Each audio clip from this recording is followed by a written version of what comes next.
Are you ready to go deep to discuss the real capital T of the truth about life? Well, we'll see.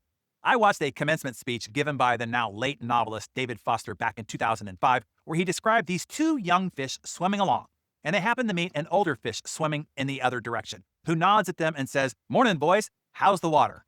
And the two young fish swim on for a bit, and then eventually one of them looks over at the other and goes, "What the hell is water?" The point of the fish story is merely that the most obvious, most important realities of life, those that we are surrounded by all day, every day, are often the ones that are the hardest to see, perceive, and understand. Here is just one example of something that we tend to automatically be sure of. Everything in our immediate experience supports our deep belief that we, each of us individually, are the absolute center of the universe, that we are the realest, most vivid, and most important person in existence. I mean, think about it. The world, as you experience it, is there in front of you, or behind you, to the left of you, or to the right of you, on your TV, on your monitor, and so on. From your vantage point and perspective, you are indeed the center of the universe. There is no experience that you have had that you are not the absolute center of. We rarely think about this sort of natural, basic self-centeredness because it's so socially repulsive. But it is the reality for each of us. It is our default setting, hardwired into our motherboards at birth.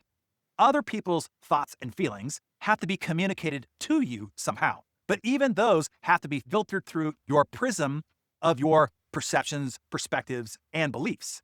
This is not a discussion about compassion or other directedness or the so-called virtues. No, this is not a matter of virtue. It is a matter of choosing to do the work of somehow altering or getting free of our natural hardwired default setting, which is to be deeply and literally self-centered and to see and interpret everything around you through the lens of self.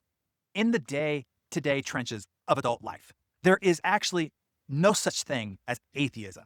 There's no such thing as not worshiping. Everybody worships. The only choice we get is what to worship. Whether you worship some sort of God or spiritual type, be it JC or Allah or Yahweh or the Wiccan mother goddess or the Four Noble Truths or any set of divinely inspired holy set of ethical principles.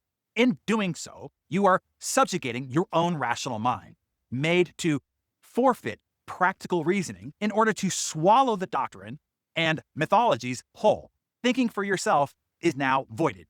If you worship money and things, they are where you tap real meaning in life, then you will never have enough and never feel enough. If you worship your body and beauty and sexual allure, then you will always feel ugly. And when time and age start showing, you will die a million deaths before they finally grieve you. If you worship power, you will end up feeling weak and afraid, and you will need ever more power over others in order to numb you to your own fear. If you worship your intellect, being seen as smart, you will end up feeling stupid. You will feel like a fraud and constantly be anxious about being found out. But the insidious thing about these forms of worship is not that they are evil or sinful. It is that they are unconscious. They are default settings. They are a kind of worship that you just gradually slip into day after day, getting more and more selective about what you see and how you measure value, without ever being fully aware that's what you're doing. The whole trick is keeping the truth up in front in your daily consciousness. But the so-called real world will not discourage you from operating from your default settings, because the so-called real world of men and money and power hums merrily along in a pool of fear and anger and frustration and craving and the worship of self. Our own present culture has harnessed these forces in a way that have yielded extraordinary wealth, comfort, and personal freedom. The freedom for all of us to be lords of our tiny skull-sized kingdoms, alone at the center of all creation. But of course, there are different kinds of freedom, and the kind that is most precious, you will not hear much talk about in the great outside world of wanting and worship. The really important kind of freedom involves attention and awareness and discipline and being able to truly care about other people and to sacrifice for them over and over in a myriad of petty and unsexy ways every day. You see, that is real freedom. That is being enlightened. That is being educated. That is understanding how to think for yourself. The alternative is unconsciousness, the default setting, the rat race, the constant gnawing sense of having had and lost some infinite thing. I know that this stuff probably doesn't sound fun and breezy or grandly inspirational, but it is, as far as I can see, the capital T truth, raw and real, with all the rhetorical platitudes and niceties stripped away.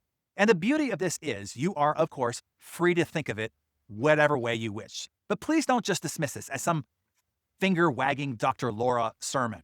None of this stuff is really about morality or religion or dogma or big fancy questions of life after death. The capital T truth that we're talking about here is the truth about life before death. It's about the real value of education, which almost has nothing to do with knowledge and everything to do with simple awareness. Awareness of what is so real and essential, so hidden in plain sight all around us all the time that we have to keep reminding ourselves over and over. This is water. This is water. Okay, Darren Daily friends, tell us what struck you about this message. Without directing the subject of your comment, I'd just love to hear what struck you in general with what you heard this morning.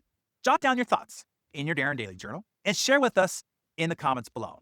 This is also one you should probably listen to several times over. I think certain things will hit you differently and deeper each time. And if it did strike you, I ask that you share this widely with others, and I thank you in advance.